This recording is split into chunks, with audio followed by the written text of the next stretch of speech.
know that disunity is a virus in our community. For example, us, the followers of Ahlul Bayt, we have a couple of Maulanas on YouTube. One wears a white turban, the other wears a black turban. You find them on YouTube attacking the companions of Rasulullah publicly, cursing with the filthiest language. And the problem is, when a person looks at this on YouTube, he doesn't know the difference between who's really a scholar and who's not. You look and all you see is someone who looks like a Maulana or a teacher or a scholar of the school of Ahlul Bayt, giving the filthiest language, with the filthiest rhetoric. And they were now the henchmen for the first Khalifa, Gaddafi or Saddam, for example.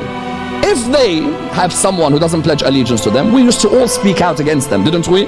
All of us used to say, these dictators of Islam. Why then a rule for Saddam and Gaddafi and not a rule for the terrorist government at the beginning of the religion of Islam? Yes? And you find that instead of people speaking out against them, but you know, he's a Maulana and I can't really say anything. The moment you see a Maulana sit on the member of Al Muhammad who's causing disunity between Muslims, pull him off. Pull him off! The best description in terms of physical appearance would be that when Ammar would walk on one side of the road, Shaitan would go on the other. Yep. A woman would miscarry her baby when pregnant when she saw Umar ibn al-Khattab's face.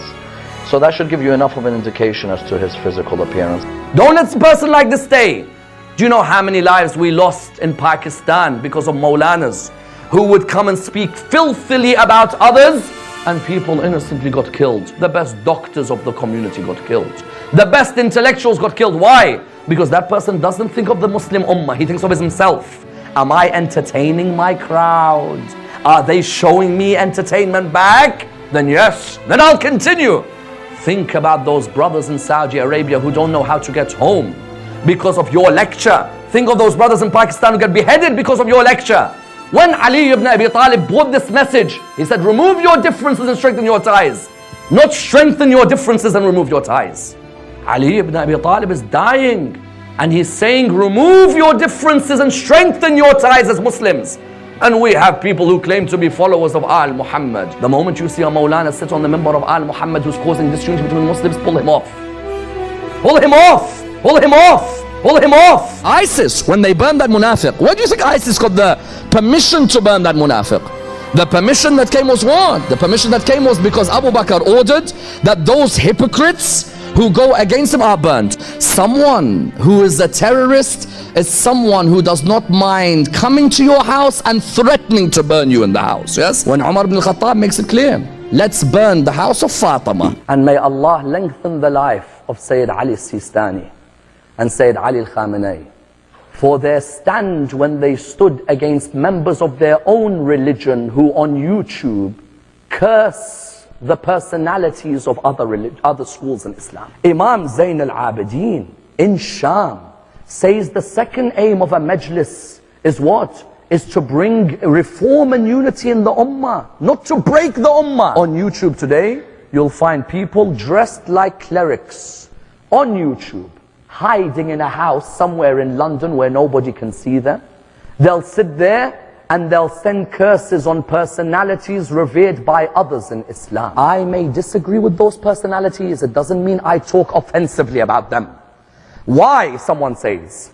Because when I talk offensively, there may be a member of my madhab in Para Chinar who gets executed because of me. Whereas today, when they speak with their big mouths, they're causing a killing of someone in Para Chinar, a killing of someone in Bahrain, a killing of someone in Saudi Arabia, and actual killing in Iraq, where because of a foul-mouthed Maulana giving a majlis, you found destroying the etiquette of Zayn al-Abidin. A bomb blast happened in Iraq where they said purposely, that Maulana in London, the filthy language that he uses, we will therefore come and kill you. Brothers, the second aim was what? Unity or disunity. Al-Muhammad said, don't compromise your beliefs, have your beliefs, but be tolerant of others' beliefs. Isn't it? The Quran says, وَاعْتَصِمُوا بِحَبْلِ اللَّهِ جَمِيعًا وَلَا تَفَرَّقُوا. Hold on to the rope of Allah, all of you together, and do not disunite. And do you know where most of these people who are fighting for ISIS, you know where they're coming from, most of them?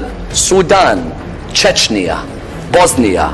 Bottom line, Ahlus Sunnah. And you look and all you see is someone who looks like a Maulana or a teacher or a scholar of the school of Ahlul Bayt, giving the filthiest language, with the filthiest rhetoric, Sayyid Ali Khamenei spoke out against them.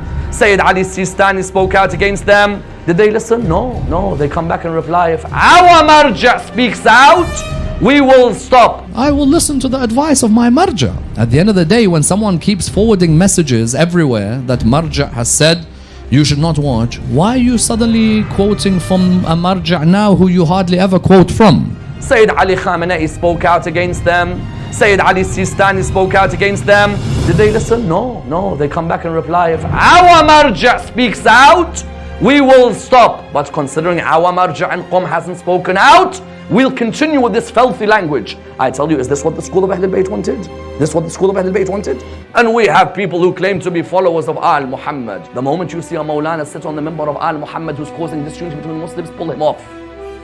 Pull him off! Pull him off! Pull him off!